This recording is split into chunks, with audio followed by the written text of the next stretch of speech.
Welcome back to the Drummer Mindset Podcast. I'm Joel Pereira. Today, you get to listen to my talk with Ryan Sargent of the Pink Beds, the band out of Asheville, North Carolina. I highly recommend checking them out. They will take care of your ears. We discuss chordal tuning of drums, practice goals, how even good habits can be harmful, patafla-flaws. We discuss some ADHD, composing and recording with digital tools. We talk about his lessons with Richard Fagen and playing feels and not fills. We also talk about competition with other drummers. Really enjoyed talking to Ryan. I learned a lot, and I got to share with you again how great that band is. They're so specific and attentive to what they're producing, and it really comes across both live and on their recordings. So I'm really looking forward to their new album that should be coming out relatively soon, I believe. I think he said that they've just got to finish mastering it. That should be coming soon. But otherwise, enjoy, and I will see you later.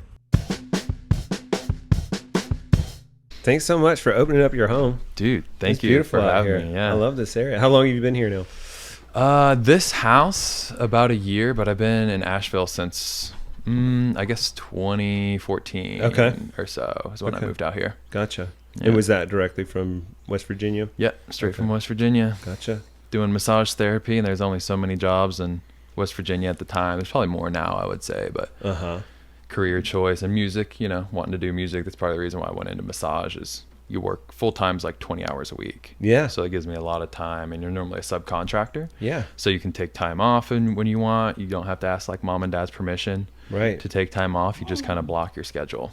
Yeah. So what are the crossovers between massage therapy and drumming? Oh man. Using your hands all the time. Okay.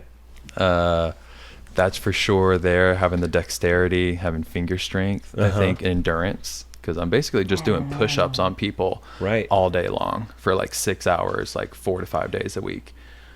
So definitely I think helps with endurance, being able to use my hands for 6 hours a day and then come home and play for a couple hours, or however that works. Yeah. And I think kind of like we talked a little bit before, the listening thing, right? It's not in my scope of practice to tell anyone what to do or to give any advice, really. Maybe share a personal story at the most. And that's helped me as I've matured as a drummer, that I'm there to listen and facilitate. I'm not really there to dictate how the song goes as much. And maybe for some people, that's the vibe. But I think for me, it's like, how much can I listen? How much can I just be there? It's like, I don't know who said it, but someone I heard say that you should be felt and not heard. And that hit me deep. I love that. For drumming. Yeah. Yeah. And that comes across in the little bit that I've heard y'all play live, but I've also been doing a dive on your recordings as well. And it's totally felt, but and maybe my ears developed at this point in life, being, having played for a long period of time. But it's so interesting because the Pink Beds and bands like it and producers like it are something that when I was younger, I would have just ignored. Right.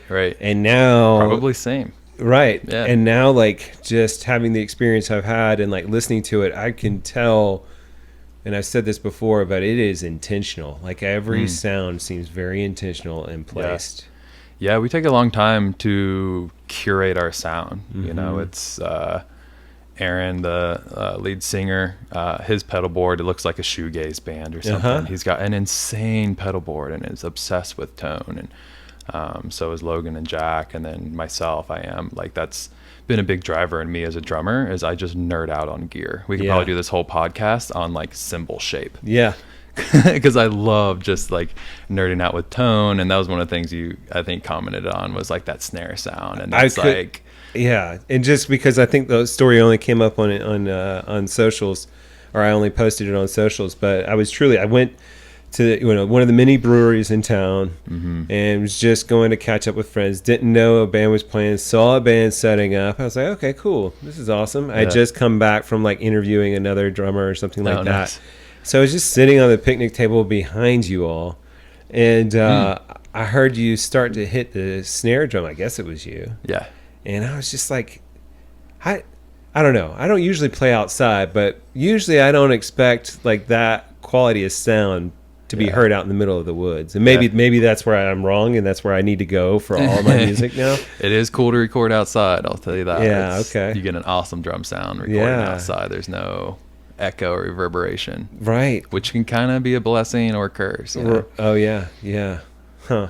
Well, and maybe the trees. I mean, it is pretty tree lined with a lot of tall trees. So I wonder too what effect that has. But it sounded beautiful. Thank you. And I was so excited for y'all to start playing. Yeah. And my daughter was there too, so we came up and checked y'all out. And she's been learning drums too. So that's awesome. Learning some stuff. Like, yeah, it was exciting. But yeah, I became an instant fan for sure. Oh, thank you. Yeah.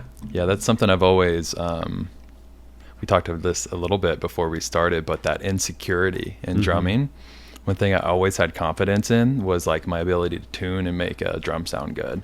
Because when I was in high school drumline, I tuned a lot. When I was in college, I helped tune all the drums, the snares, tenors, basses, and everything. So would you say, like, even like when you were on drumline and stuff, like you would be tuning just your drum, or you'd be tuning everybody? Okay. Yeah. There'd be just a few of us that would like tune everyone's drums. So that gift, would you say it was a gift or something that you built up, or?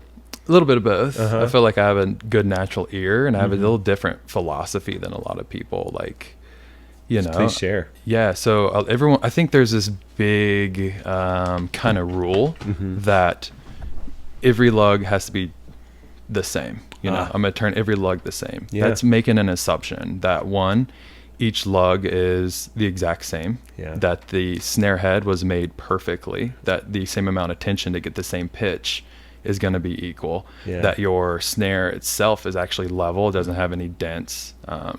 You know, the ring around the drum is that perfectly. It may be a perfect circle, but maybe your snare isn't. You know, I was in an African drum and dance class, and that wasn't perfect, but the drums sounded amazing.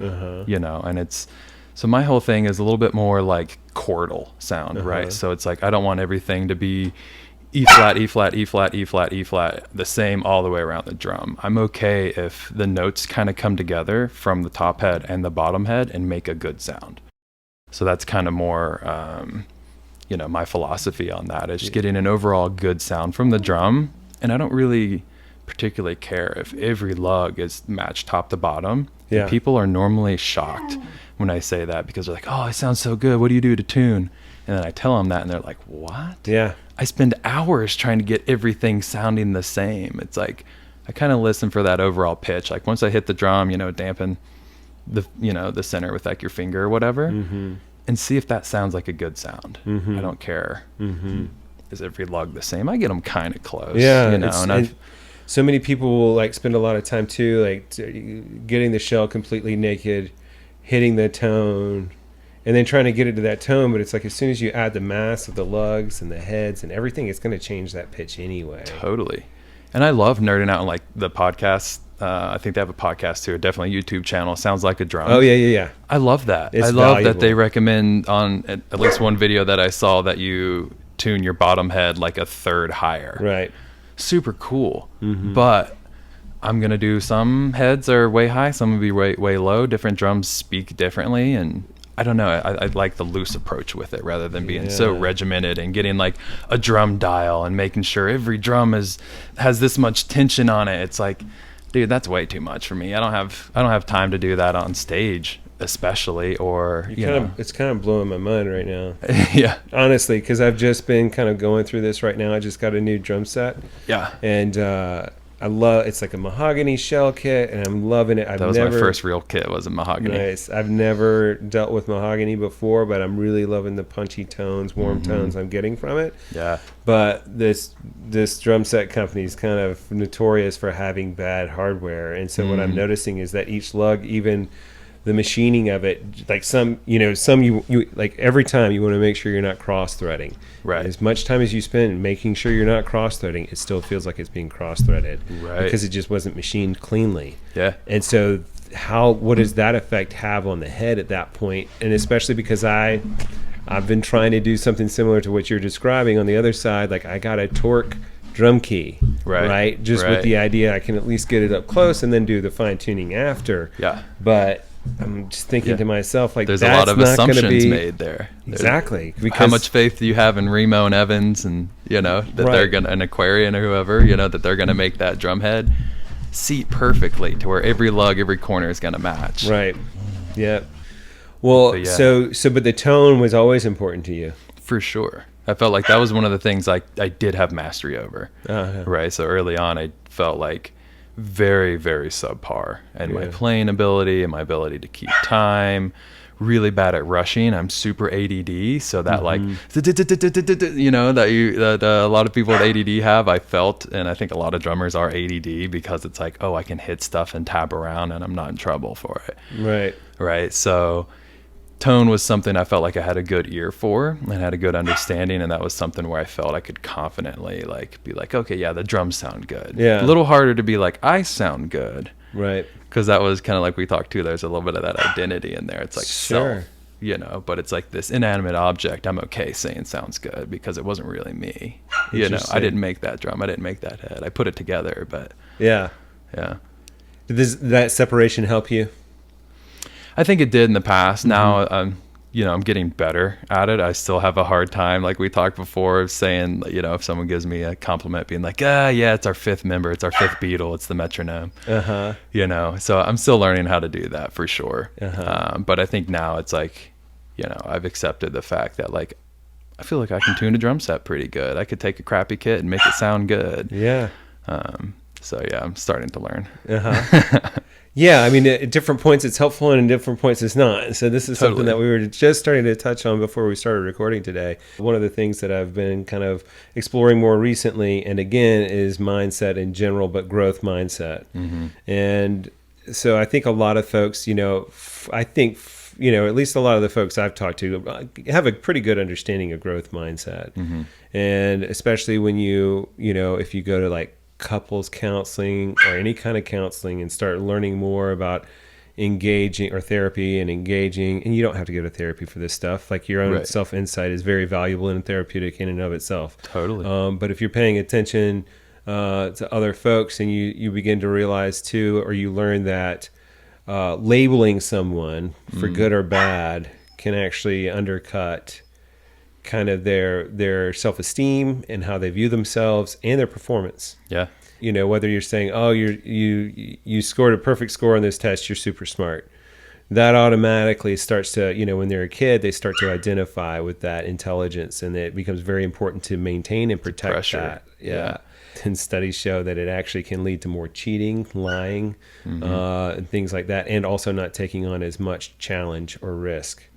Whereas if you point out maybe how hard someone's working, or how they keep trying and they keep persistence up, that can be more helpful, because then start to identify with that, and that's something that will take them on to the next task, or just in life in general. And I think that's true with drumming too. It's like, if your whole goal is to be a good drummer, that's a moving target, versus if your goal is to like practice more. Even the outcome, it's like, not being outcome focused, but being, more focused on just the task at hand.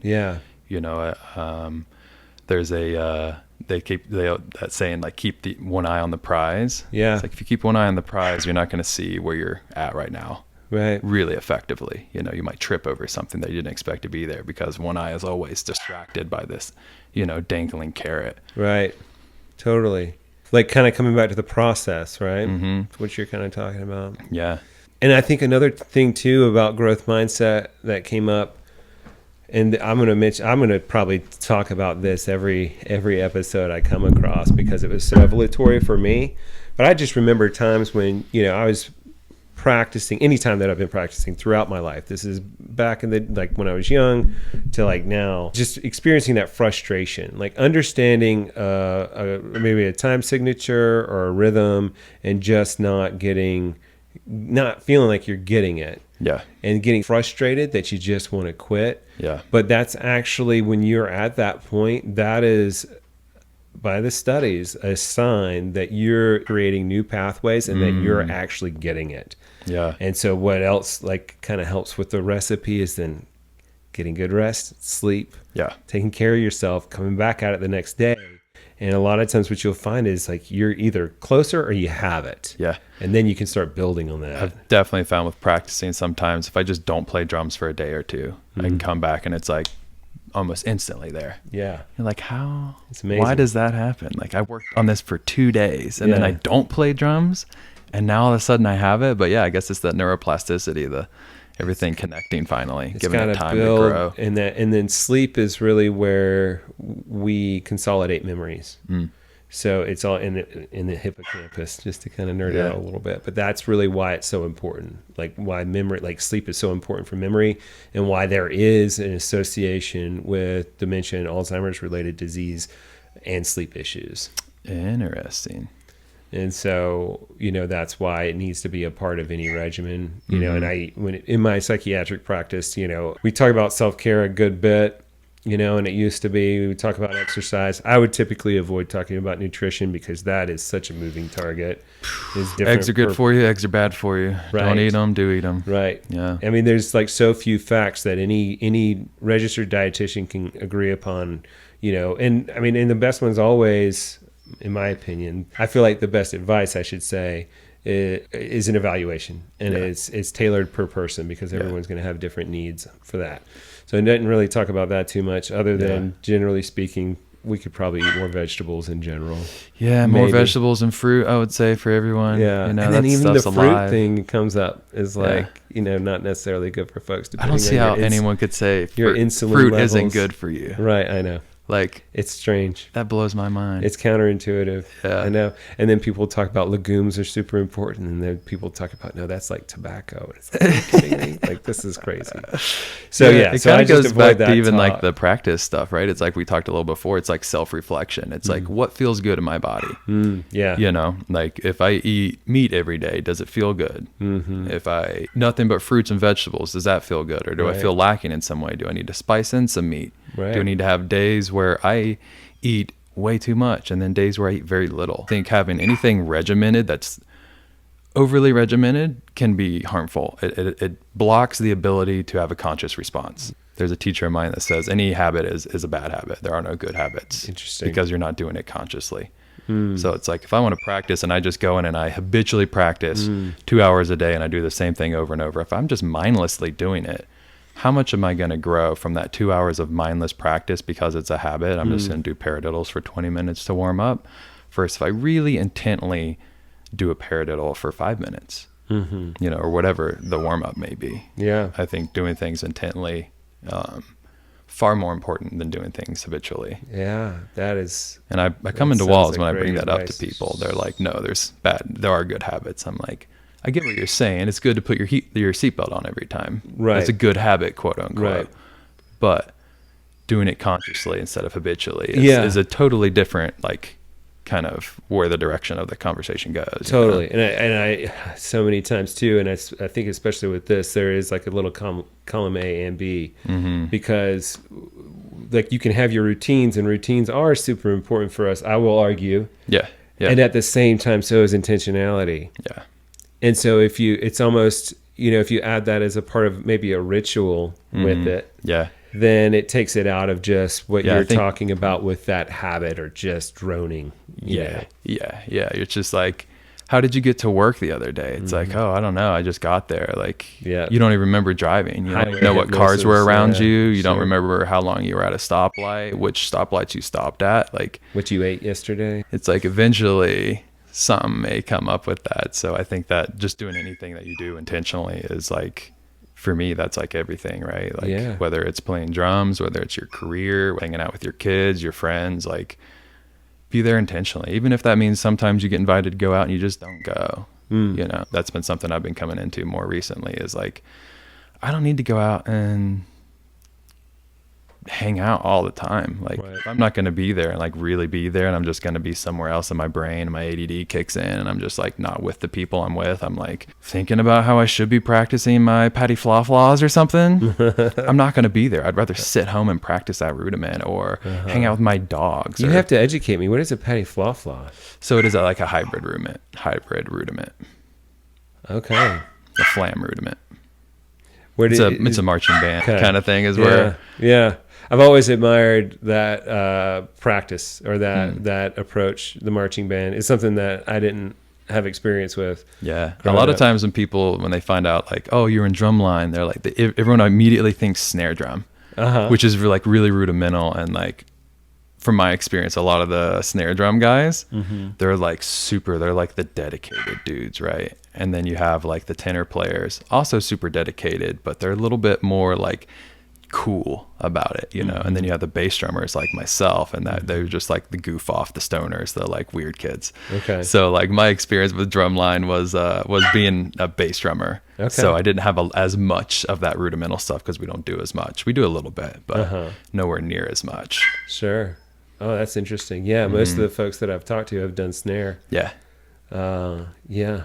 And that was kind of that was life. Yeah. Was drumline. And yeah. That's awesome. I did high school drumline. I did college drumline. My age out year, I actually made Capital Regiment drumline, bottom bass, fifth bass, and decided to not do it, which I regret. Really? I decided to go out on tour with my band that I was in at the time because I had done bands since elementary school, middle school, high school drumline, college drumline. I taught middle or high school drumline when I was in college. It was just too much. I was burnt out, but I wish I would have done that. Having a DCI experience, I think would have been incredible. Yeah. So you went on tour with your band? I did. Yeah. That was the like 2-piece kind of math metal, twinkly emo. Yeah. It was myself and a bass player. Oh, wow. He had another guy obsessed with tone. Yeah. He had a 5-string bass tuned like a cello, so it was tuned in C. Okay. And then the bottom string was an elongated E string from a guitar, and he like finger tapped everything, and really had no proper musical education. You know, taught himself how to play, so he would come up with like cool little licks. And then where I had some of the drumline stuff, I could sit there and count it and be like, okay, this is in 5, and then another section may be in 7, or it may kind of come out to 8, but it's, you know, it's maybe a 3 and a 5 or something, you know, and the way it was phrased. So yeah, that's cool. That was my thing for a while, was like nerding out on odd time signatures and how much could I chop out and like what all could I put in, because there's 2 of us, right? So I had a little bit more of a lead role. I wasn't just like only playing the beat. I was playing the beat, and then there'd be a section where he would be repetitive, and then I would kind of be able to carry the melody. Yeah. So that was fun as far as like cool. Felt very musical, but also very technical, and I could nerd out on drum stuff. Kept you engaged. Totally. And now, and I mean, so you've always been, you know, kind of focused on tone or paid attention to that. For sure. And now you're kind of incorporating a lot more electronic sounds as well with your playing. I mean, when did you start getting interested in that aspect? Probably with Pink Beds. Okay. It was something I had really no desire of. And y'all just formed pre-pandemic, is that right? Yeah, right before the pandemic. We had some things lined up, and then boom, pandemic hit, and we were kind of playing Aaron, his old band, some of those songs, and not really just a few of our songs. And then pandemic hit. He was living in a tiny house, and we recorded everything in his tiny house, and that's how we got the first album. Wow. So the pandemic blessed us with All I Have, the first Pink Beds album. Nice. Yeah. That's excellent. Yeah. And where did you all meet? In Brevard. Okay. It was a mutual friend, Aaron. He and I were introduced through our friend Phoenix. And it's kind of the classic, like, if you know someone single, you know someone else single. And they're like, oh, you're going to love this guy. It's like, okay, just because we're 2 single people doesn't mean we're going to get along. And that's how it feels like when people like, oh, you play drums. My friend plays guitar. And you're like, oh, God, great. And you're like, I guess I'll meet up with this dude and see how this goes. Like, expecting it to not work out, and then we immediately clicked as people and as musicians. And then he knew Jackson Van Horn, the guy who is the piano and guitarist in the band. They grew up in Brevard together. Okay. And we got asked to play like a keg party for the Brevard cycling team. Okay. And the 3 of us just kind of got together. Never met Jack before, met him at the gig kind of type deal, and just played, and everyone's like, you guys are awesome, what's your band name? We're like, I don't even know his name. I barely remember the guy's name who I'm playing with. We're definitely not a band. And after that happened enough, people were like, y'all need to keep doing this. So we were like, maybe we should keep doing this. Okay. And so Pink Beds formed. Nice. Yeah. Well, I'm really appreciating a lot of what you were talking about too. ADD is definitely, I mean, what I'm finding is a thing.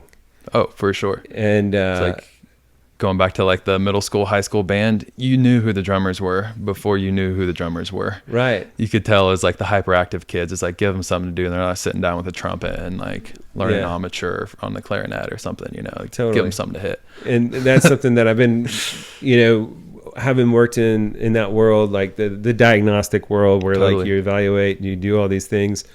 And so ton of, done a good bit of research and not original research, but just reading the literature and things like Right. that. And seeing so many folks, like it's just growing, and there's always the argument like it's overdiagnosed. And I would still argue it's misdiagnosed a lot. Yeah. But also it's such a big part of just how our brains are wired and evolutionarily, like where we kind of come from. And so not Totally. necessarily a disorder as much as where we find ourselves in a modern age. Yeah. And so for the folks that, are paying attention to everything all at once at different points, like that's, and how to divide your attention, not just that you have a deficit, but that Right. everything's going on and you're ever present about it. Like that Right. developed for, that was a part of what evolution kind of carved out, Totally. and so. And I think you just saying that made me think maybe that is what helps a drummer to be able to use all of our limbs at once. We have that ability to kind of separate and like perceive. Yeah, I think so. I mean, well, your brain lights up more so than almost any other endeavor. Yeah. I mean, and you see too, like what I've become interested in just in my own life, because I was diagnosed young, didn't start, really didn't become more apparent until I went to PA school. And then also like then my daughter was diagnosed with dyslexia, and then it's like, oh wait, I have all this stuff too. Yeah. It took me this long to like create relationship with words. Yeah. And so it's like I have that difference too. And so you start to realize and learn like there's a lot of benefits that come with these so-called disorders. Totally. That just that didn't hyper-focus line up. is like one of the things that keeps me being able to drum for so long and practice forever, which I think is a commonality for a lot of drummers. I know a lot of drummers who can do long days of practicing and playing, I mean, Lose track there's of definitely time. other people who do it too, not saying that guitarists don't do it or whatever, but like Right. drummers specifically, I know it's like, when you're on tour, you play with other people, you just talk to different drummers and they're like, oh yeah, I'm practicing all the time. They're like, you're in the green room and we're just sitting there hitting our knees or something, Right. where, sometimes the guitarist will warm up and stuff too. But yeah, I think we definitely have that like hyper focus that is a blessing in a lot of ways. And like you were saying, getting diagnosed, I always felt I had it. And my family was like, no, it's overdiagnosed. And then I got to college. And then when I was like 19 or 20, I finally got diagnosed. Yeah. And then I went back to college as an adult, went to get some ADD medication. And they were like, let's look at this one section. Why is your reading speed so slow? And then we found out I was dyslexic as well. Yeah. So that I didn't find out till like my late 20s. Yeah. It's like, oh, that makes so much sense now. Yeah. There's like so many dots that are coming together, and it's like, it's nice, I think, sometimes to have that diagnosis just for peace of mind. It's like, oh, I'm not an idiot. Right. My brain works a little differently. And now that I know how to work with it, and I can like use different highlighters for like different things for the dyslexia and like categorize things. Right. It's like, I just got to work differently. It's Exactly. That's, I mean, a diagnosis is really only designed for that reason. Yeah. It only becomes a diagnosis when it's been observed enough and enough research has been done to know that a treatment plan can be devised. Then what gets attached is a lot of the stigma. And and then the whole idea about it being overdiagnosed clearly can kind of create a bias. Totally. Which can then make it more misdiagnosed, because if you just assume it's overdiagnosed, then you're going to miss somebody. Yeah. And, and underdiagnosis is the same kind of a thing. And the whole moral perspective of it, no, it's just a discipline problem, all these kinds of things, it's a parenting issue and all that. The studies are out, like, they throw in everything. This isn't just big pharma, like, that's putting a lot of money into this research. Like, they've done all kinds of neurofeedback and everything. And meds do help a great deal. At the same time, I am also interested to see how, because we survived Yeah. However, several thousand years, like tens of thousands of years, 60,000 years, whatever number you want to go with on like whenever the Homo sapien began. Right. I know that that's different, but it's been something that's been developed over a long period of time, and we weren't always medicated for it. I agree with that. Like you don't have to medicate everything. Yeah. There's other alternative ways too. Like I found like meditation is huge for me. Yeah. Training myself, for me, I think a lot of meditation is like awareness training, right? So it's like, how can I train my awareness to be single focused instead of it being all over the place? And it's just like tying your shoe or learning how to play drums, playing a paradiddle or the patty flaw flaw. It's like you just have to train yourself. And after you put in enough time, that then becomes subconscious. I don't even have to think about a paradiddle anymore. That's such a thing that's been ingrained since high school that I'm 35 now. I don't have to think about it. Where at first you're like, right, left, right, left, right. Yeah. And it's like, I think meditation for me helps so much in my drumming and then in my day-to-day life. And then what I do for a living, it helps me to be there, do massage therapy. So that whole process for me is pretty meditative. Right. And I'm using my hands and interacting with my body. And I think with anyone with ADD, if you can do something physical, it's so much more palatable. Like even learning like about anatomy and physiology, I could just, okay, here's this muscle. I can touch it. I can feel it. Right. It's right here. My body is my own cheat sheet for the test. Yeah. So I think, it's finding something physical is great for people with ADD. I know for me, it's been helpful. 100% using all your senses, because they're always engaged. Yeah. And I always trip out on just like how successful can be like navigating ADHD with and without medication, but just finding the things that you're good at. Yeah. And a lot of folks are good in a crisis. A lot of folks are, they are in their physical world, all these things. And so, again, just look at the different professions. Totally. A lot of service industry jobs, a lot of healing jobs, a lot of jobs where you have to divide focus, you know. And I think that drumming is definitely one of those things. Yeah, it's for sure meditative. I think there's a big question mark on like just even what meditation is. And like for me, a lot of it is the goal of meditation is to become meditative. It's not to sit there with like your legs in a pretzel and like chant something that you don't even know what you're saying. Like that can be cool and that can work. But I think for me as being like a dude who grew up in West Virginia in the West who didn't have any of that stuff, I can use these as tools to just be a meditative person, to be aware in my day to day, to make conscious decisions, kind of like we talked about at the beginning, being intentional with my drumming, intentional with a lot of stuff. And it doesn't always happen. I'm still, I'm not a monk. I'm a regular guy and, I'm going to mess up and I'm going to like, the ADD is going to come over. My personality is going to come over and I might just like say some stuff, but overall I think it's, it's really helped me, in my drumming. It's helped me in my day-to-day life. It's helped me in my professional life, being able to meditate and just kind of focus in. Yeah. How often are y'all gigging these days? Right now we took a little bit of a break. Last summer we were doing it a lot. We were out most weekends doing stuff. We all have full-time jobs still. So it's kind of like a weekend warrior kind of thing and taking off some time through the week if we need to. But we just still, it makes it sound like y'all kind of have an understanding or an idea that maybe it could be more full-time. That's the goal, right? The goal is to, we had a booking agent there for a little while and then had some differences. So we parted way with them. So we're hoping with this new album that's hopefully going to come out in a handful of months here. We just finished recording everything. Oh, wow. So now we're going to look to like do a proper album drop and see if we can get anyone to bite on it as far as, a label or management or booking or something like that. And then try to take their advice as where to go. Because we've never really done a proper like promo for an album. So we kind of want to do this one proper and listen, take other people's advice instead of being like, all right, it's New Music Friday. Let's just drop it on this random date. So yeah, we kind of taken a little bit of a hiatus working on this album and then wanting to go about the release in like the best way possible and, get some PR and what has your recording experience been like with this band and others? Like, I used to get really bad red light syndrome.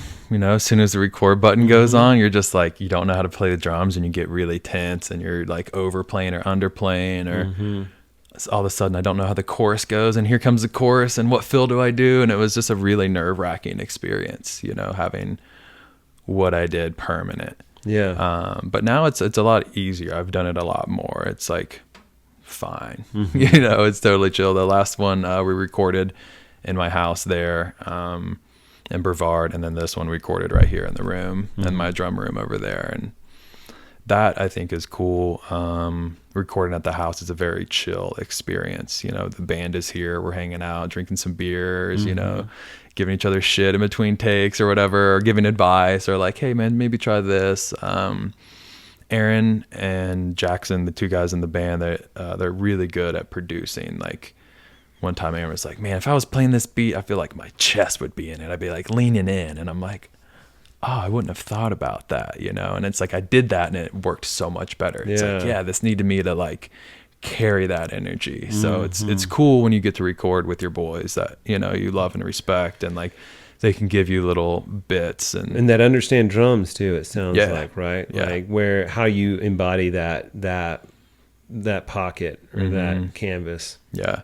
Yeah. Yeah. So that's been cool. We recorded a little bit at Echo Mountain. That was awesome. Being at Echo Mountain, that's a place, you know, sounds since like I've a pretty been special here. thing, huh? It is. Yeah. We were in the main studio there, and it was cool because I've, you know, so many people have recorded there. And since I've lived here, it's been one of those places. It's like, man, I want to record at Echo one day. And then I finally got to, and it was amazing. You know, the mics they have there, everything they have set up is incredible. Nice. And I was a little bit more nervous on that one. It was like an excited nervous. So, you know, definitely had a few mixed drinks to calm my nerves on that one and loosen up a little bit. But yeah, it's a much easier process now than what it was at the beginning. I can like calm down about it now. It's not just like, oh God, I'm being recorded. It's like, it's fine. If something flubs up, we can take something from the second take and put it in the fourth take. And before, that was something I had shame about. Oh, yeah. It was like, man, if I can't get this in one take, I'm not a drummer. You know, there are studio musicians who get paid. They can do a whole album in like 4 hours, and I'm spending like 2 hours on one track. Like, I'm horrible.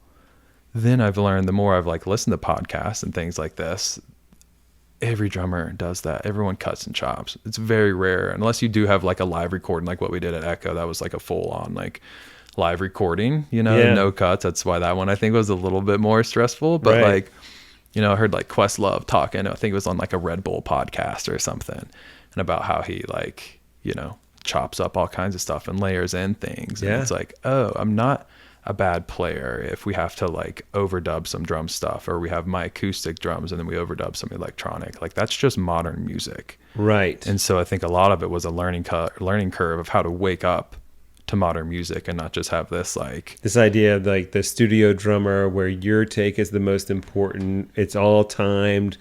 The tape costs so much. The time costs so much. Everyone's waiting on you to get it done. You got to be one take Johnny. Get in there, get it done.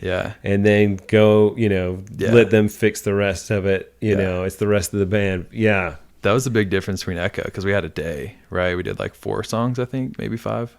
5 songs. And it was like, all right, we got the day to do this, and all of us have to hit it ideally at the same time, which in a gig you can nail it and you're like, oh sweet. But when there's that red light, you know, it's like, ooh, we're paying for this. We're not getting paid to do this. And it's like, in the crowd, hopefully people are just so in the moment, that one little guitar thing, or that one little, I hit a floor tom instead of a snare, no one cares, you know, like it's not gonna make or break the song because I went boom instead of cack, you know, but in like the recording process, it feels that way. But it's less and less now that I understand how it works, you know, that now that I'm learning how to record, I have some of my own mics now, I'm starting to record myself, starting to just play around with different things. It's like, oh yeah, it's super easy, and everyone does it, to like even do like a one shot, like we're just gonna have me hit my snare a few times. Maybe a snare and a crash, maybe kick, snare, crash a few times, just the kick, just the floor tom. And it's fine to overdub that stuff in. I think that's like, to me, that was a mystical thing before. It was like, oh, these guys are just incredible. Right. And I'm hitting it all at the same time. They can just comp perfectly. They know they're 3 steps ahead. And it's like, oh no, you can just take out that single shot and like take it down a few dB or raise it a few dB. Or maybe you wanted to do a rim shot instead of just a hit there. Oh, we'll just drag in a rim shot. You know what I love about, so I didn't, kind of growing up, I've always had okay, let me check this, my own facts real time. Yeah. About my own life. But when I started playing drums, it was all acoustic. I was like, kind of a snob or a gatekeeper about it. It's like, no, you have to play real drums. You can't play electronic kit or whatever. And this was like, despite the fact that I really respected Bjork, I'm dating myself right now, and I loved hip hop. And so all that was kind of like really there when I was like getting into music and stuff like that. But to me, no, I needed to be like a metal drummer that was just hitting my drums, and that was the sound, right?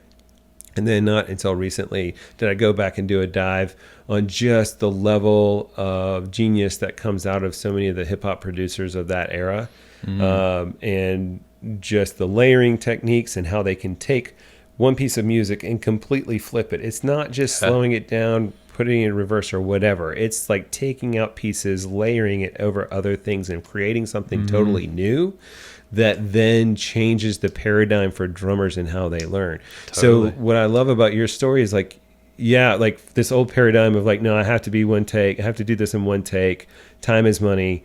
And then realizing, wait, I can explore, I can use the technology. Yeah. And not only that, but if you're like composing in that way, like you can then learn the song that way so that you can play it more like that live. Totally. Yeah. And that's one thing that's been interesting with this album in particular. Like everything I've done before has been, we're going to record, or we're going to practice these songs, we're going to get them perfect, and then we're going to go in and record. This album was, all right, we got the songs, we got all the demos. I learned the drum parts, did my drum part, did a basic drum part, did a drum part where like I add some extra stuff. And then everyone else kind of did the same thing. We threw the kitchen sink at it. And then we took out the layers that didn't make sense. So it was like we were recording the songs and then we learned the songs. So it was a backwards process of what I've always done. Yeah. And it was really cool. It was really cool to do it that way because, it's different when you're playing a song versus when you hear the song. Hearing it back is always a little different, and you get that global perspective of like, oh, maybe we don't need a piano right there. Like, we maybe don't need that at all. And kind of touching on what you're talking about, like some of the gatekeeping and the acoustic drums and stuff like that. I think I definitely had that for a little while too, as far as like very anti-electronic drums. And then as more modern music has came out, I've realized that a lot of these drummers are using triggers.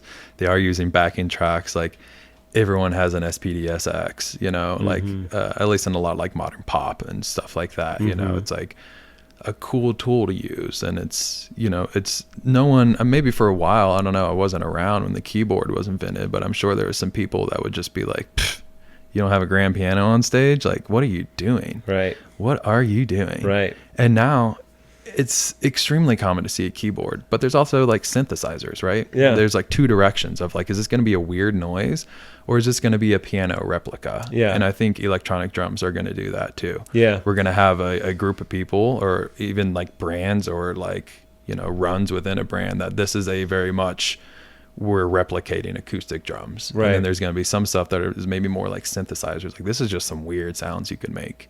Yeah. Which is kind of where I think the weird part is with electronic drums right now, because I've had a few different drum modules and a few different drum machines, and I don't use the majority of stuff that comes. It's just too weird. Yeah. It's like, and it's maybe the music I'm playing. Kind of a thing that's going on sometimes. Or it's just like a weird phaser on all the drums, and every drum is. And the dynamics. When are you going to use that? Yeah. But I think there's a lot of stuff that's really valid. Like in our stuff for a while, I triggered my kick drum to have a sub kick sound. Yeah. Super cool. Yeah. To have that. For a while, I had a. Like a separate electronic kick pedal. So, excuse me, when we got to certain parts, there comes the 808, and it's just all electronic and really makes it feel dancey. So it's like, I've learned now it's more about your context than it is just the thing in general. Yep. And I'm all on board for like the hybrid drumming setup. I don't think I would ever do electronic cymbals. I don't think you could ever beat an acoustic cymbal sound. Yeah. But I totally get that for some people, that's the jam. You can change it up per song. You can. There's something about the signature of a cymbal too that can change in me, like where I go next, in a way that the drums can do that to a degree. The snare drum for sure. Yeah. But when there's this one ride I've got right now, and it is like another person on stage. Yeah. Like when I start to engage with it, it is speaking back to me in a way that like I'm learning new stuff as it's going, and like it's a dance. What cymbal? It's a Byzance monophonic. Nice. I love that cymbal. I do too. And so many people, I was a little concerned because a lot of people say that's kind of limited to jazz, and I was like, I disagree. I mean, it's my primary cymbal right now, and it is. It is a dance, and I can see where the frustration comes sometimes, because you can put a lot of energy into it, and it'll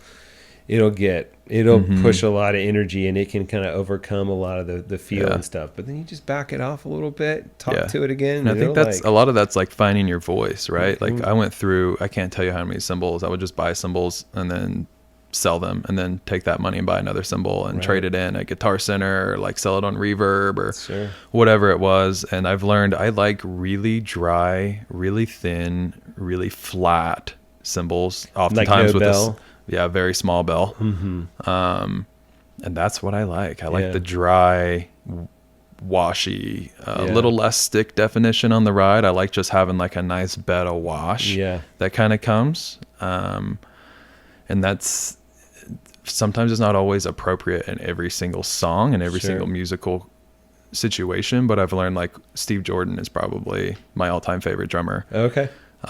He uses 17-inch crash cymbals as hi-hats, but that's his sound, that's his vibe. He makes it work no matter who he's playing with. He's rocking 17-inch crash hats, and that's kind of his thing. And I've found like some solace in that. I've adopted that.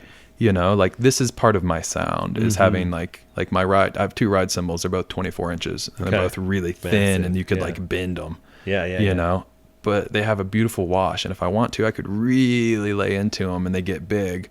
And then my crash is a 20-inch crash, pretty big for a crash, but it's really thin and dry and dirty.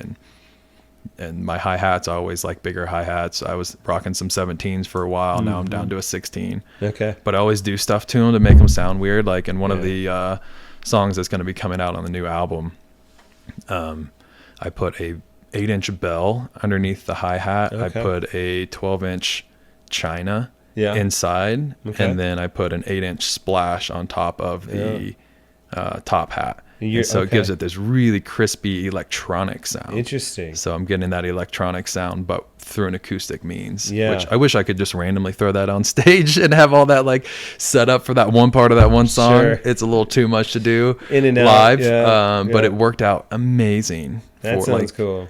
Brody Simpson, he's a guy that I love.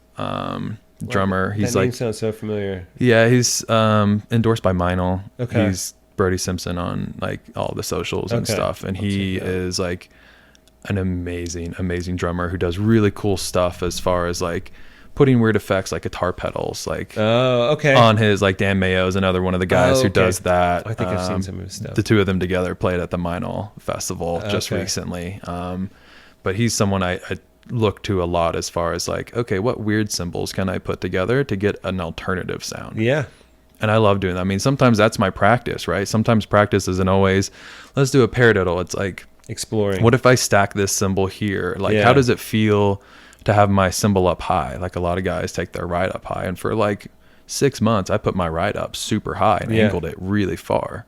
And then sometimes I'll take it down low. I like, you know, I'm a big fan of changing it up on the kit, and I also raise and lower my throne a lot too, just because you see so many people come up with these algorithms for these angles that you need to get when you're sitting at the kit. Again, that goes to like the tuning thing. It's like, what? But it's also like, you know, same thing was going on when I was doing a lot of office work and sitting down for my job. And I mean, drums, you sit down too most of the time. But it's like so many people say, no, you know, sitting is the new smoking, like you shouldn't do it. So you got to be standing, and then, but I just kind of adapted like that perspective. Like, no, you just need to move around. Yeah. And so I'll raise and lower my seat just depending on how I'm feeling that day. Yeah. Do the same thing with my cymbals. And I was using a remote hi-hat stand for a while just so I could move that around and like get it symmetrical for a while, maybe open hand a little bit, see how it goes. I used to hate crossing over. I couldn't do it when I first started drumming. So I had a remote hi-hat stand when I would put it directly in front of my snare drum. Yep. And I still to this day love that. Like I still keep my hi-hat as close. It like overlaps my snare drum and is like a little forward. Do you feel like your remote hi-hat's pretty responsive? 'Cause especially if you're using big hats. Yeah, I had the DW9000. Okay. And it worked just as good as any other hi-hat I've ever used in my life. Yeah. Gotcha. Yeah. I ended up with the other brand, Pearl. Nice. And so it's, I mean, I think it's fine for what it is, but I was noticing a little bit of lag. Yeah. I think the longer your cable, when I used it, I only had like a 2-foot cable. Okay. Because I was just moving it over, Yep. you know, a couple inches this way. So I didn't have to like do the cross thing. Yeah. And there's a lot of drummers that are really good at like slapping that like left hand and like not having to cross. But the way I play is like my hi-hat is so forward and like overlapped on the drum that like it's not, I don't have to adopt a new technique to like get my left hand up. Yeah. And I love watching like Jairus Yokley. You know, I don't know if you ever watch his videos and stuff. He's a guy he's a musical drummer. And he's got, I call them Berkeley chops. I don't know if he went to Berkeley, but you know what I mean. Just like the time signatures, like the real clean rudiments and all of that together. But he'll do a different setup every time. Yeah. He'll do traditional setup sometimes. And then one of my favorites lately that I saw not too long ago, he had almost all the tones on the right side of the bass. And then he's got, you know, couple of different hats, smack stacks, cymbals, and it's almost just like left and right. Yeah. So he's just kind of working around, and he's usually got some texture elements like laying on drums and stuff like that. Definitely check him out. Yeah, I'm into that. I think one of the guys that has probably inspired me the most is Richard Spaven. Oh yeah. I took some drum lessons with Richard for a while on his like Patreon, and that was incredible being able to learn from him and talk to him about his approach and how he sees time, which is cool to talk to someone about how they see time. And I've always been attracted to like a few different types of drummers, and they're polar opposites. It's like the crazy dude who's like the Thomas Pridgeon, super animated in their playing. It's like fun to watch, even if you don't even know, like understand the complexities. It's fun to watch that guy play drums, right? And then there's like Richard Spaven. And he's just like sitting still, and he's, you know, still fun to watch, but in a totally different way. He's very composed. He has good posture. He's not flailing around. He has a light touch on the drums. Right. And I find myself gravitating towards that more and more than the like showmanship of like punk drumming versus the like composure of, I don't know what you would consider Spaven and guys like that, but I love that kind of gentle touch. Right. He does a lot of jungle stuff too, right? A lot of jungle. I mean, I know he's more than that. Yeah. It's he almost reminds me of a Jojo Mayer, but not even as like, I don't know. His feel is different. Yeah. Yeah. Yeah. It's a lot of like septuplet type stuff and like 3/4, 3/2 kind of type things. That was what I worked on a lot when I had lessons with him, was like that like 2/3. Yep. Being able to do that, right hand doing 3, your right foot, your kick, being able to do the 2, switch them up. Yeah. And being able to make sure that you can count. One of the things we looked at that I thought was interesting was when I would go from double to triple meter, I would count and feel the pulse in triple meter. Okay. Still. So it'd be like 1 and 2 and 1 lolly, 2 lolly. And he got me to think, no, you're playing triplets, but you got it that 2/3 kind of pattern.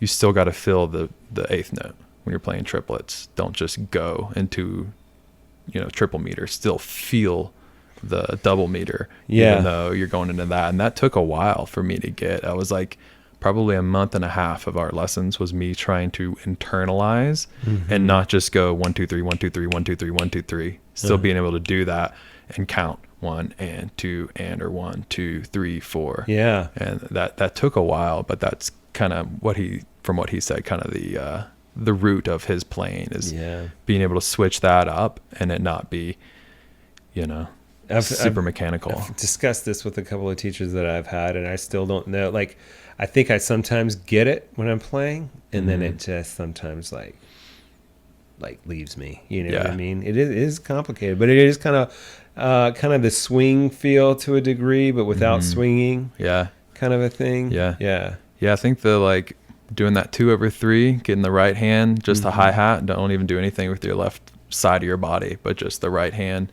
doing 3, and then the right foot doing 1 and 2, or 1 and or whatever, you know, and then switching them up just like back and forth. And then you can throw in like, you know, maybe a snare on the 2 and 4, maybe on 3.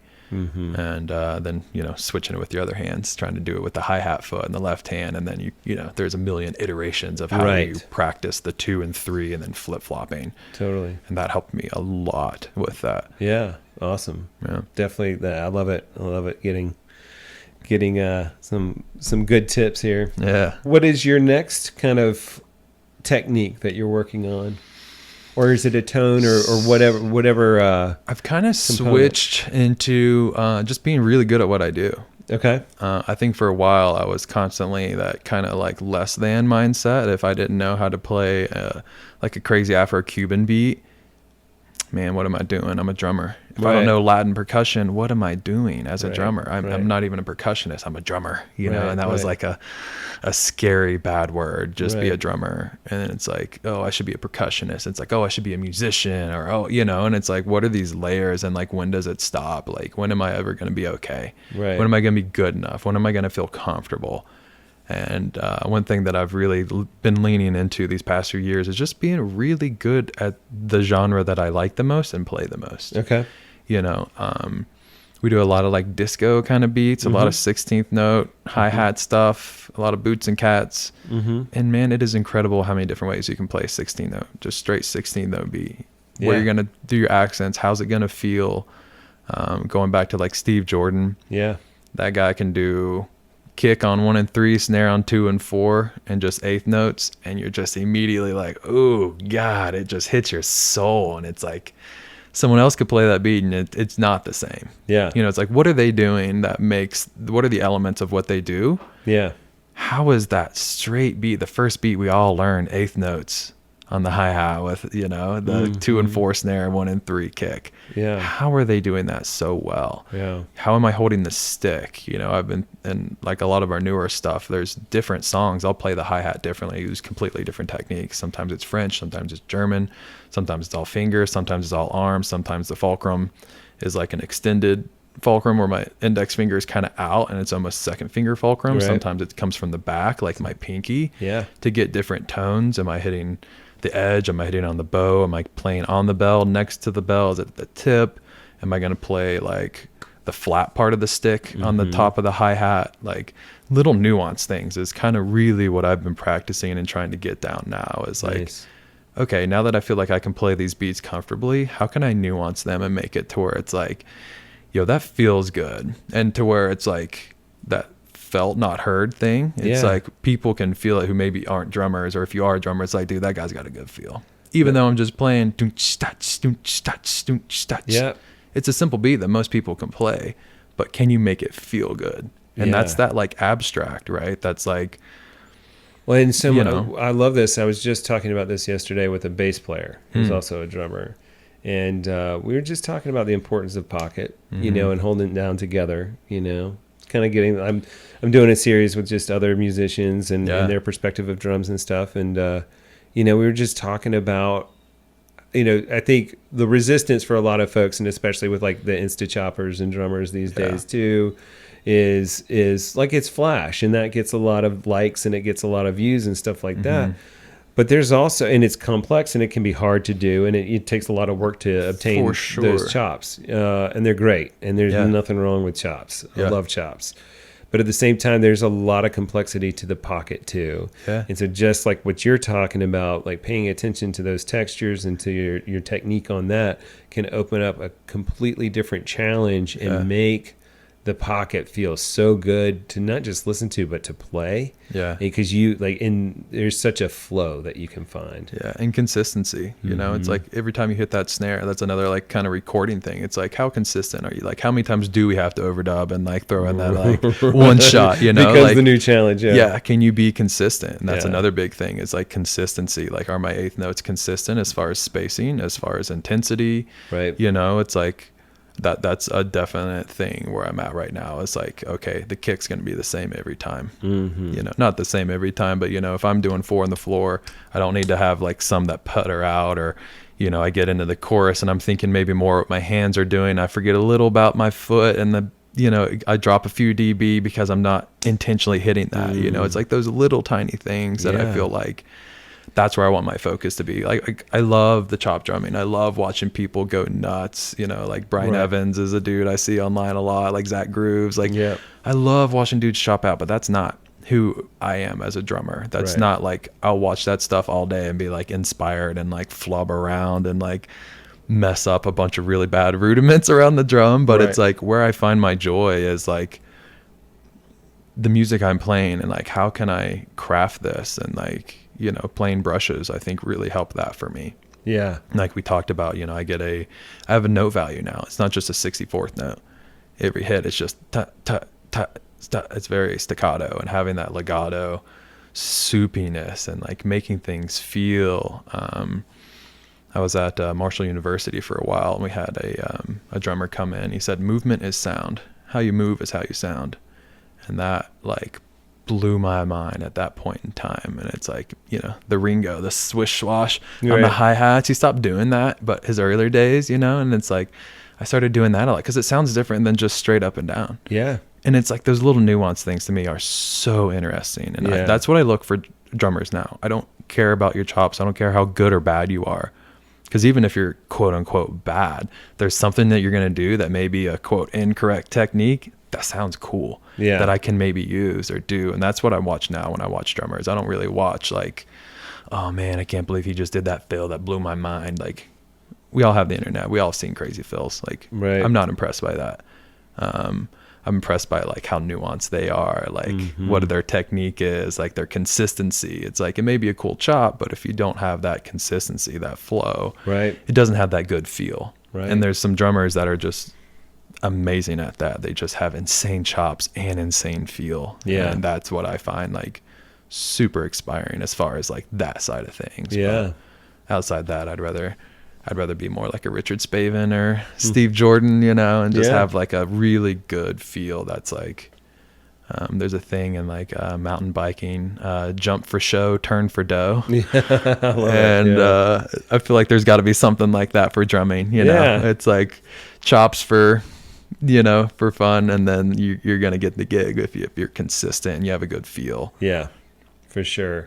And that's what you know, the band, you know, the Pink Beds too, you know, cover that because like I think I said earlier, it just feel like the music just feels like a soundtrack to life. Like you really could have it on and be doing whatever, and then all of a sudden your partner comes in and is just dancing because it's there too. You know, like it's there's a rhythm of the day, and there's also something that just takes you out of the day and like gets you dancing. So that's what I love about it. Thank you, man. Yeah, absolutely. Yeah, that's what we've been leaning in with this new album. It's way more on the dance vibe. Like we figured out like that's what we like doing. Like we have 2 of the songs just have like it's going to be like a second song on the album. It'll be a different like track that goes directly into it, but it's the same song, but just a dance version of it essentially. So 2 of the tracks are going to be just extended versions of the song that are just dance. And then when we play live, we can extend it for as long as we want. If we're playing like where you saw us in Mills River doing like a bar gig where it's like, you got a 3-hour gig, you got a 2-hour gig. You know, this isn't a 45-minute like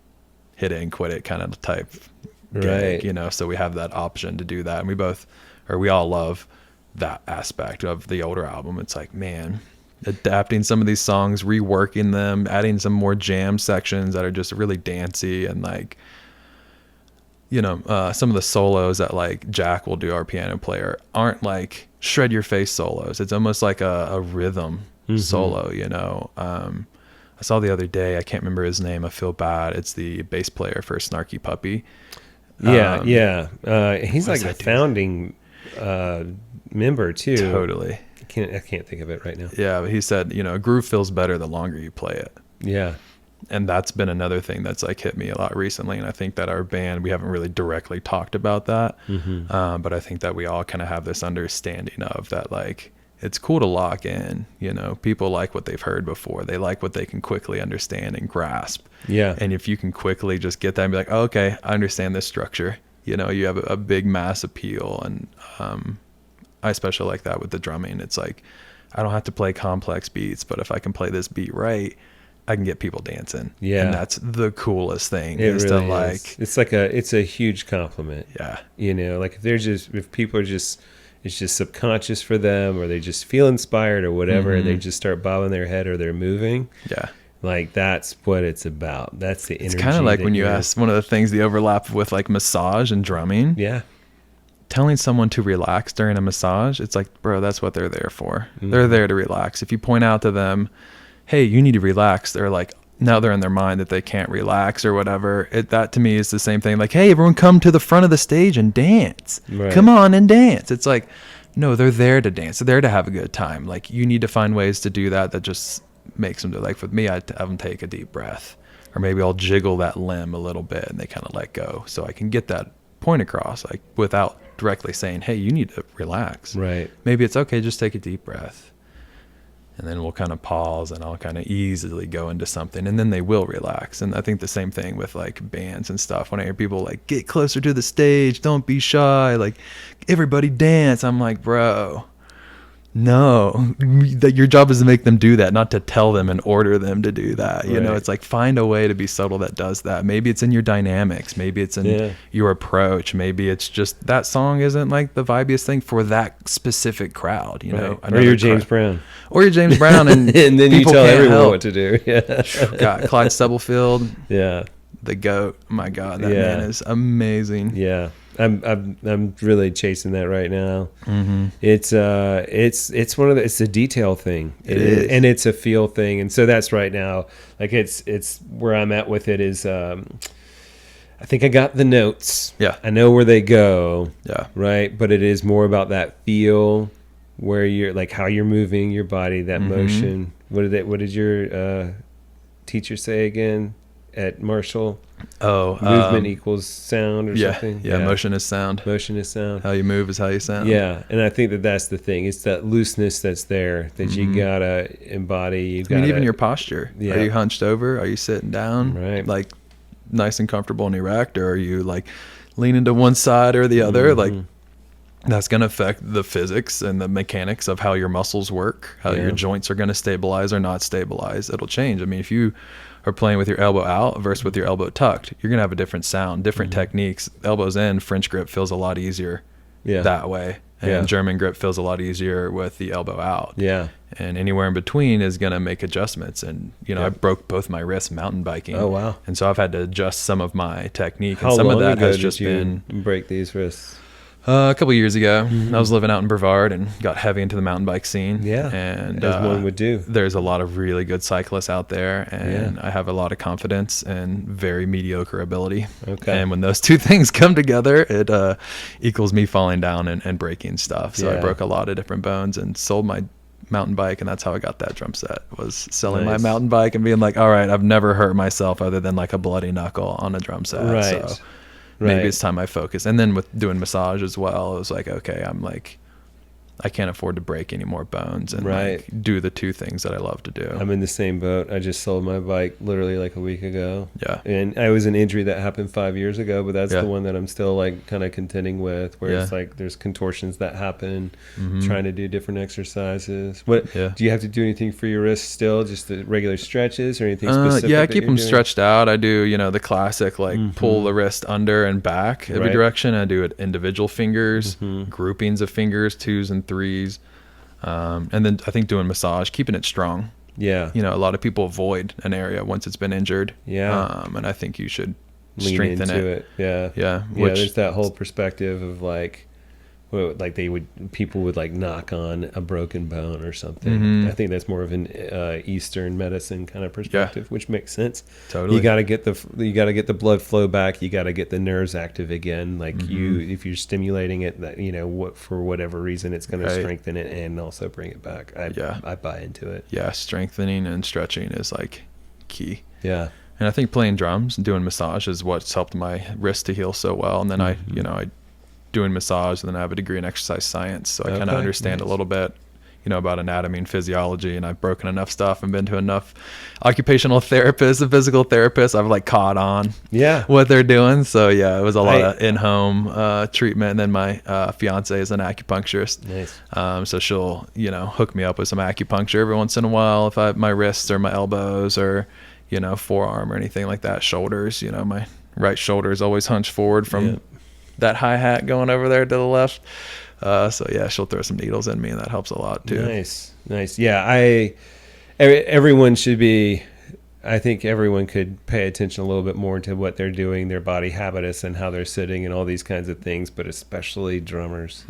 I see so many drummers with the banana back is what I call it. It's like, bro, you are shaped like a banana right now. Like, sit up. Again, it's like that is a result of a habit, right? That is not a result of consciously doing something.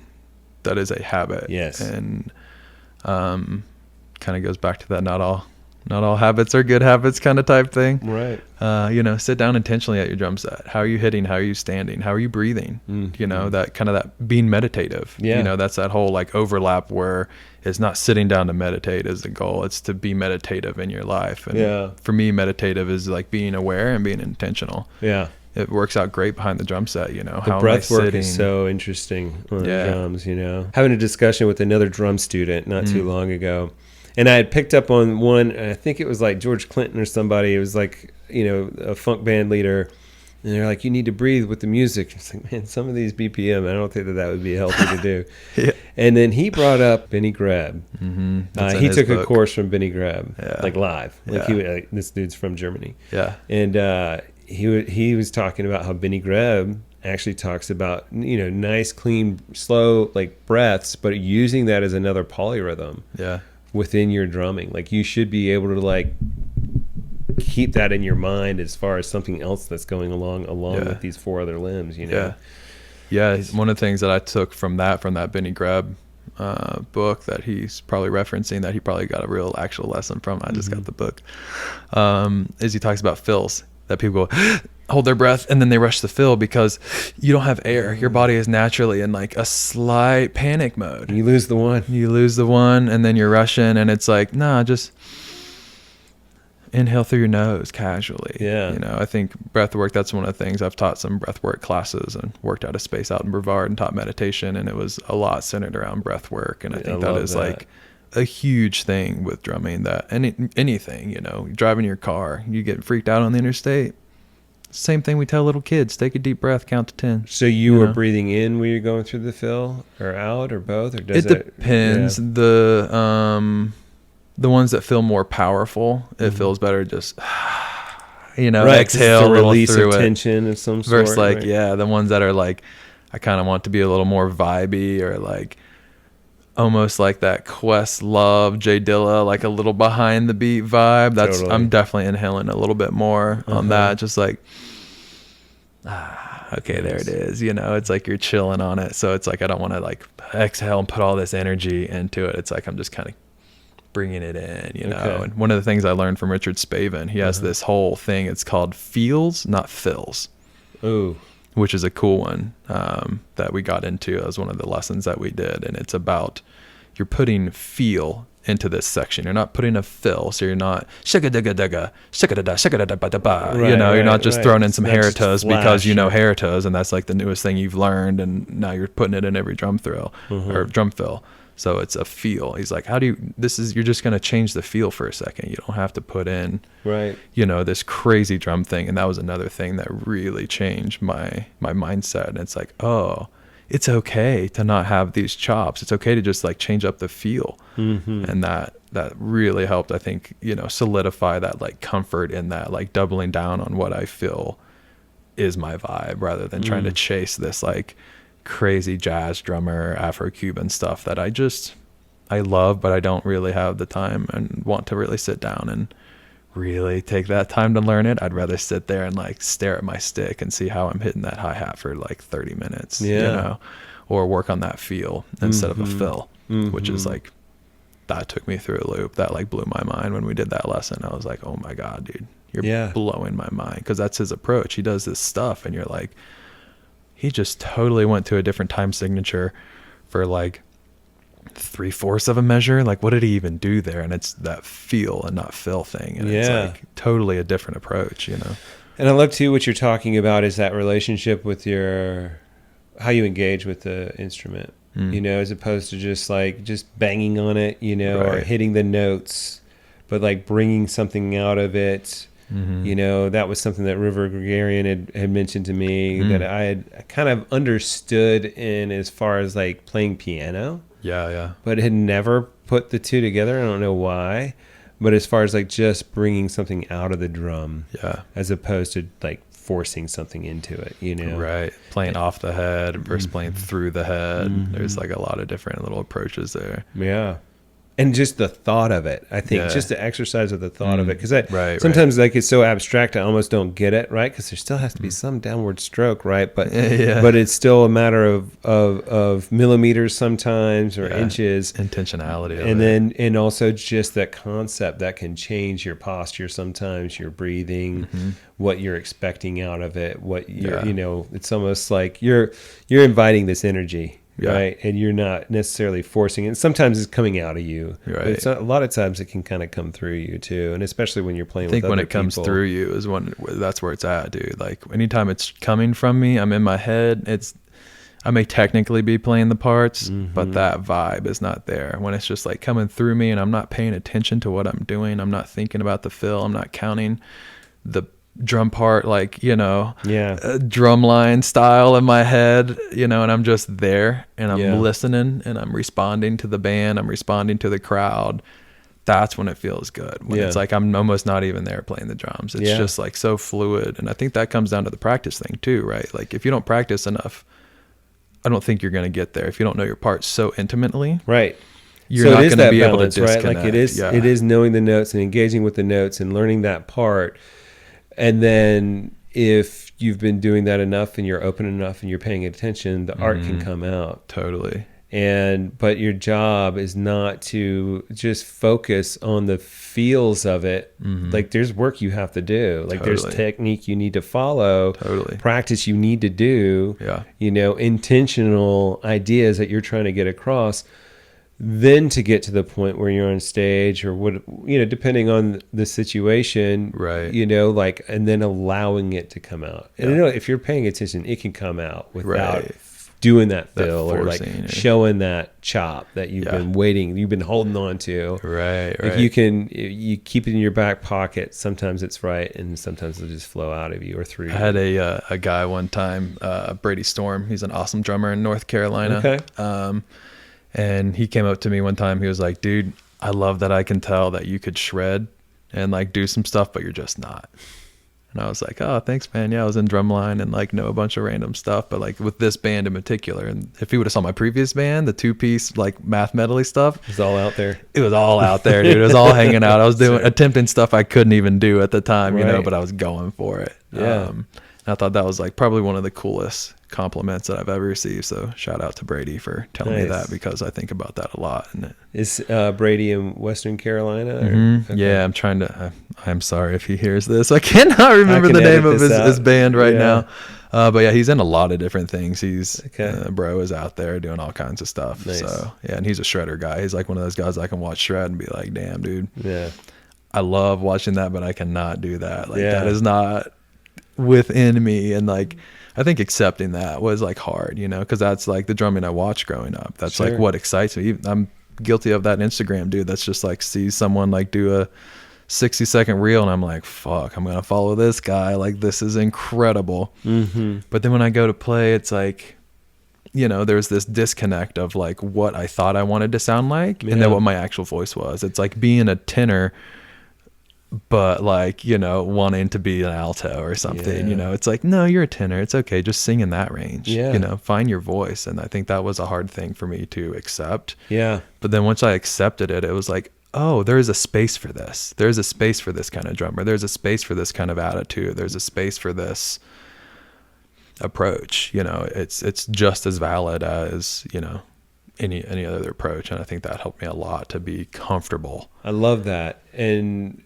I've kind of had this conversation with some other folks before where it's just, you as far as the competition or, there's a certain aspect of competition that I think is healthy and good. Mm-hmm. Like the friend that you were saying is like really wanted to keep this gig. So they are that drummer that practices 5 to 6 hours a day because otherwise there's going to be another drummer who does that who's going to take his job. Right. And I think that there's some value to that. Yeah. And also what happens when you can't do it that way? What happens when your priorities change? Your priorities change, everything changes. But at the same time, you can always have that view of like, oh, they're so much better than me. They're the drummer I want to be. If I could just do this or that, as opposed to being intentional, being present, recognizing what you can do, appreciating that and engaging it, Yeah, it goes to me, it's like a deep thing. It's like, when are you ever okay? When is enough going to be enough? Yeah. And the answer is never.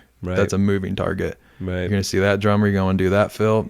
As soon as you get it, immediately you're mad that you're not doing this one. Right. Because there's always something more challenging. There's always someone better. And like, for me, I think the competition with self is like the more important competition. Yeah. I think competition with others is like kind of silly. It's like, I do see that there can be some benefit, like you pointed out. Like, I think that's totally valid. And there can be inspiration from others. Totally. For sure. Yeah. And like, the whole idea of like, the thing that I think is one of the coolest thing about drumming is the community. Mm-hmm. I don't think I've ever really had a gig or a conversation with another drummer to where the guy was like, oh, you play this style? Pff, lame.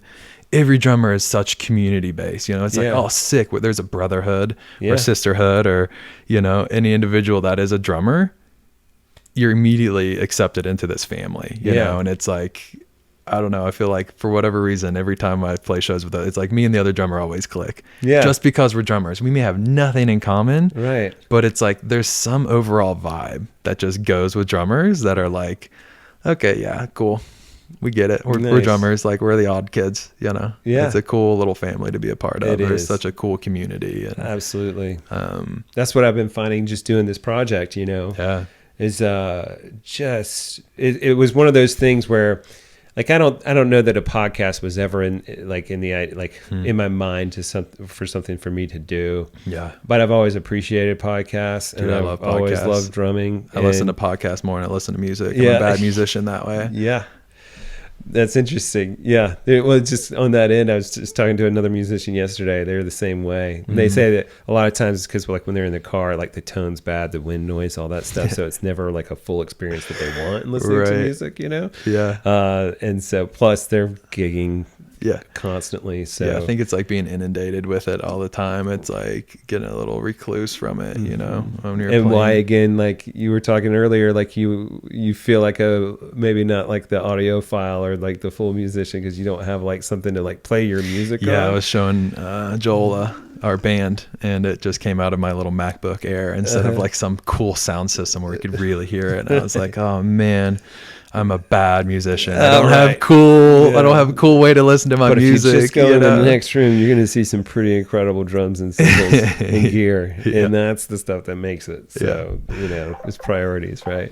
All right. Well, I've been loving this conversation. Yeah, likewise, man. And I guess just kind of like continue that. But yeah, finding, getting back into drums and finding so much benefit in just talking to drummers helped me get through some of my blocks. I had a similar kind of personal blocks or like drumming blocks. Both. I'll say both. Yeah. But it's like, it was physical, and just getting the simple recommendation to go check out the Czech Institute exercise. You may be aware of that just with your exercise physiology background, but it's just a holistic approach to how you move your body, right? Yeah. And then finding the Aldoa method, like these different types of I found a personal trainer who does both of these, and just going for a short period of time opened my body up in a way that I never experienced from like yoga. I never experienced from like just regular like weight, like strength training or other stretches and all that kind of stuff. So super helpful. And I got that because I talked to another drummer. Yeah. And then also just in ways about like, I mean,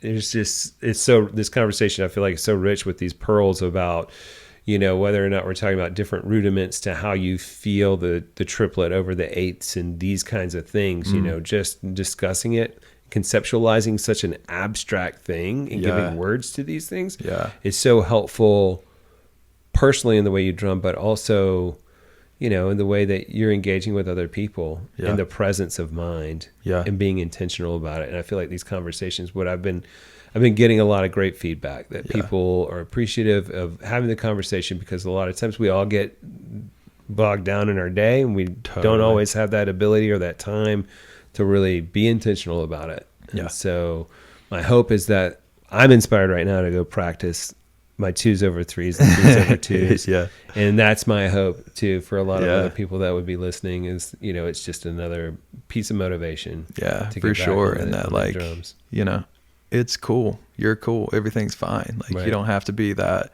Instagram drummer. Like, you're cool where you're at. Like, that's like the most radical thing I feel like I've came across in my life, is like, it's fine, dude. Like, you know, even if it's not fine, it's fine. It'll work out in some way, however it's supposed to, or however it is. I don't know if there's a supposed to. That's a kind of a slippery slope, I think, for me personally. But like, yeah, it's cool not being exactly where you're at. Because if I did what would I do tomorrow? Right. If I had everything in my drumming that I wanted to learn. Like, the cool thing about it is that it's endless. Yeah. Instead of like seeing the like daunting, like, oh God, this is an endless task and I'm never going to be there. It's like, nah, cool. I'm here now and I wasn't there like 2 years ago, which is awesome. Yeah. So yeah, I think that's a really radical thing that I've learned in life that's translated to my drumming, that has really allowed that whole thing to come together. Like, cool, I'm gonna be the best at disco beats, you know, or whatever it is, you know, like, I'm gonna nail that. I might not be able to do crazy fills and I'm not gonna be that guy, but that's cool. Yeah. You know, or whatever it is, whatever, this car, that car, like whatever people get caught up in life. It's like, dude, it's really cool to be alive. It's really cool to just be where you're at. Like, that is like radical, I feel like, in a lot of ways, especially since we're all inundated with like social media and like, here's this cool new thing, and oh man, you're a drummer, you know, you really do need this new cymbal. Did you see that new cymbal they came out with? You need that thing, you need that. Oh man, maybe if you had these drums and they were this shell size and not that shell size, or maybe if you had this guitar pedal, or, you know, that's an endless list of like shit to get caught up into, and it's really sticky and messy. And whether it's life or whether it's drumming, it's messy. Yeah. But it's like totally radical and awesome to just be like, dude, where I'm at's cool. Yeah. Life is cool. My drumming's cool. I feel good when I do it. You know, other people feel good, you know, hopefully when it's happening, you know, and it's like, I don't know, that would be the coolest thing that I think that people would get out of that, is that like, man, it's cool not to go practice your 2 over 3, but like, do that too. Right. You know, but like, man, where you're at's fine. Right. You don't have to always have that moving target. Like, remember where you're at right now was once that moving target. And like, I think that's hard for myself. For a while it was hard, and for a lot of people that's like, no, man, it's fine right here. Yeah. Absolutely. Yeah. And I think that's where it can be therapeutic, you know, in the drums, and just even how we think about doing anything, like how you're engaging with your dog or, you know, taking care of your plants or whatever it is, you know, it's that intentionality and also just that presence and just witnessing so much of that. Yeah. Get rid of that end goal. I think that's been like a big thing for me in my drumming and in my life. It's like, you miss so much, I think. Yeah. Like, you know, there's so many like cool gigs that I feel like I maybe like mentally wasn't really there for, because I was so focused on this other thing that was coming up, or maybe it was something in life that I'm like really trying to aim towards, and then I'm just not there for this cool gig, or I'm so focused on this gig, I'm missing out on maybe things with my dogs or my fiance or my friends. And it's like, none of that's fun. You know, it's like being, again, it's intentional of like where you're at, like, what words are you going to use? How are you going to talk? Am I talking in a certain way? You know, how am I breathing? All that kind of stuff. Like, just being right there, I think, is like everything. Yeah. Well, Ryan, thanks so much. Dude, thank you. It's been an honor. So that was my talk with Ryan Sargent of the Pink Beds. I got so much out of it. Where to begin? Well, first thing I would bring up, like, what do you think about the good habit thing? Putting on a seatbelt is a good idea, right? Practicing your paradiddles, probably a good idea. But if you're not thinking about how else they can be used or how to incorporate them for your performances, or you're not trying anything new with them, maybe there's not that intention. So maybe it's not as good. Maybe not necessarily harmful, but, the idea is, you can maintain mindfulness while you're doing these things. An idea about what you want to accomplish with practice that day, as opposed to sitting down in flow, like I think a lot of us are prone to do. Some other points, pataflaws, one of those things. Like, it's been a drum rudiment for ages, and I've never heard of it before. So it's kind of fun. And don't you just love rudiment names? I mean, let me know, what are your favorite rudiment names? So I just love the presence, the engagement that he showed. Unfortunately, there's not a lot of video for this one. It just didn't work out that day. We kind of switched it up and recorded from his house. He has awesome dogs. You'll probably hear some of it in the recording. I tried to minimize some of that background noise, but he's got 3 dogs, one of which is a healer puppy. So Alma, sweet dog, super smart, and really ready to play all the time. But they were cool dogs. So it was really cool to kind of, see his setup and where he practices and everything. Don't forget to comment, like, subscribe, do all those things. As much as you hear it, it really does help. It helps for me to get the feedback, see what kind of momentum I can keep up to try to keep these going. And also kind of maybe a direction. Maybe there's more questions that you feel like I should be asking. But there's only one way to let me know. So I'd appreciate you just leaving. You can leave them public. I'm open to negative feedback too, as long as it's constructive. I crave it. It really does help. So don't be afraid to do that either. And otherwise, I will see you next week. Bye.